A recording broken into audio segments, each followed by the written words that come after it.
Hola, ¿cómo están? Bienvenidos a otro episodio más en SCH, Sociedad, Cultura e Historia en Orilla y Media TV, la cual pueden encontrar en las redes como Face, Instagram y YouTube.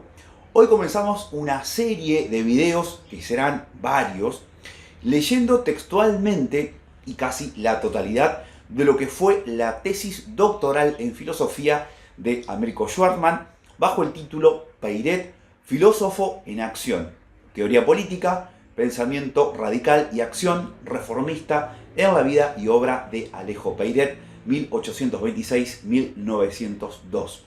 Tesis doctoral presentada en el año 2022.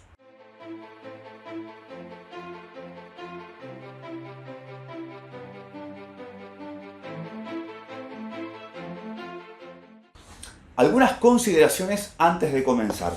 Para Luis Alberto Ruiz, en Historia de la Literatura Entrerriana, que yo acá le coloqué el mundo de la literatura, ¿no? Eso ya lo hicimos en otro video. Alejo Peiret se puede considerar el primer prosista entrerriano. Pero más allá de esa sentencia, este francés nacionalizado argentino con el corazón en Entre Ríos, ¿cómo le sucedió a Garchunov? ¿Sí? O, por ejemplo, a Venancio García Pereira. Alejo Peiret es de una talla que ha resultado inabarcable e imprescindible. Tanto es así que el propio Julio Argentino Roca se pregunta en su velorio: ¿por qué hemos tenido un solo Peiret? Acompáñenme en esta serie de capítulos donde Américo Schwartzman desarrollará una exposición completa sobre este hombre ciertamente muy olvidado por la historia entrerriana y argentina.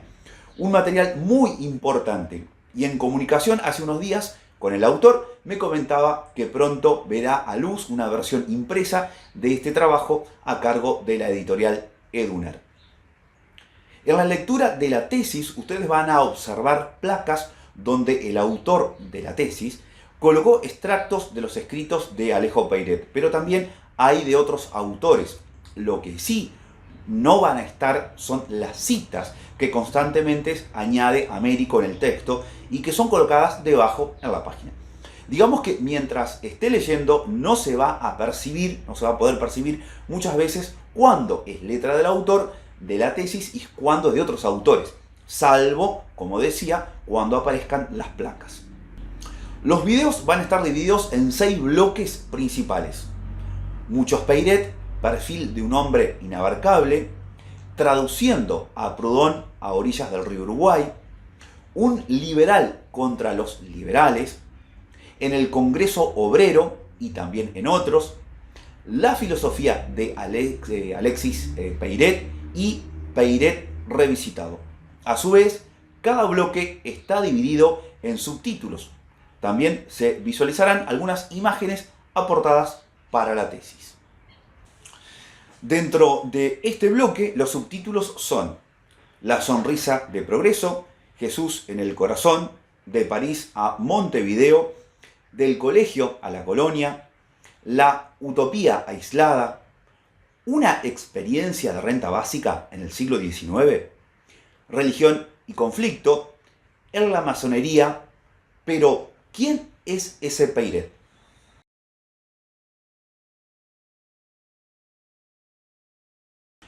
En este primer capítulo se explora el inicio del itinerario vital y conceptual de Peiret, su personalidad multifacética y la singularidad de sus ideas hacen difícil encasillar su pensamiento y por eso es pertinente recorrer algunas de sus principales fuentes de inspiración intelectual.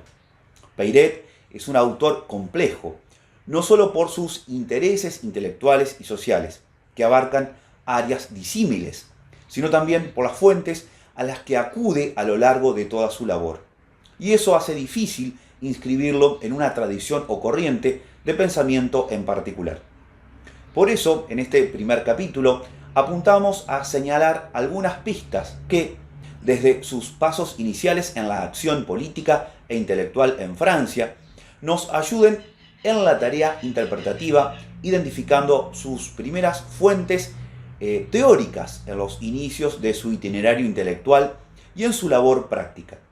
A su vez, los primeros pasos en nuestros nuestras latitudes, se imbrican con la elaboración de sus perspectivas filosóficas centrales, esbozadas en su labor docente, periodística y organizativa al frente de la colonia San José, y con el lugar singular que ocupa su pensamiento en la historia de las ideas en nuestra región. Un liberalismo igualitario y federal, de rasgos comunalistas y cooperativistas. Rasgos que, si bien se pueden encontrar en referentes de la acción política, no aparecen reunidos en ninguna otra expresión conocida de la filosofía política en nuestro medio. Bucear en los orígenes de Peyret nos dará herramientas para entender mejor la matriz de su pensamiento, así como su orientación filosófica general, porque, como veremos, esas experiencias, lecturas e influencias configuran su pensamiento posterior y se entrecruzan de distintas maneras en su producción de madurez. El recorrido de este capítulo nos sitúa en primer lugar en sus primeras experiencias políticas y sociales en Francia, para identificar aquellas fuentes e inspiraciones, entre las cuales me interesa remarcar las huellas del pensamiento cristiano en sus ideas, y las razones con las que dirige su proa hacia estas tierras. Asimismo, veremos la fuerte impresión con la que el fracaso revolucionario de 1848 marca sus perspectivas filosóficas.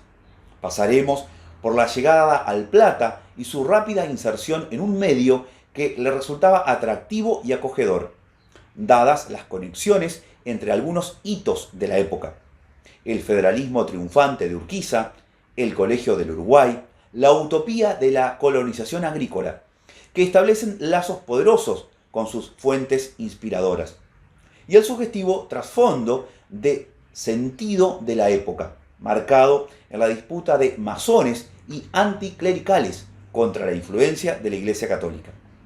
Ese recorrido nos permitirá erradicar confusiones sobre su pensamiento, como por ejemplo despejar la imagen habitualmente difundida de Peyret como un enemigo del cristianismo, imagen debida a su punzante posición anticlerical y libre pensadora, pero que no toma nota de su fuerte vertiente cristiana. Sobre el final de este capítulo, procuro evidenciar las dificultades de la bibliografía en ubicar adecuadamente a nuestro personaje, a través de una serie de interrogantes que despliegan la heterogeneidad de las interpretaciones al respecto. A raíz de la diversidad y riqueza de sus posturas e intervenciones, Peyret nos confronta a un verdadero desafío interpretativo, como veremos que hacen distintos autores. Es posible situarlo casi en cualquier lado, aunque dentro de ciertas coordenadas que, en términos tradicionales, van siempre del centro a la izquierda. Este problema de recepción de la obra de Peyret, sostenemos, no ha sido resuelto adecuadamente en la bibliografía existente y por ello requiere nuestra atención.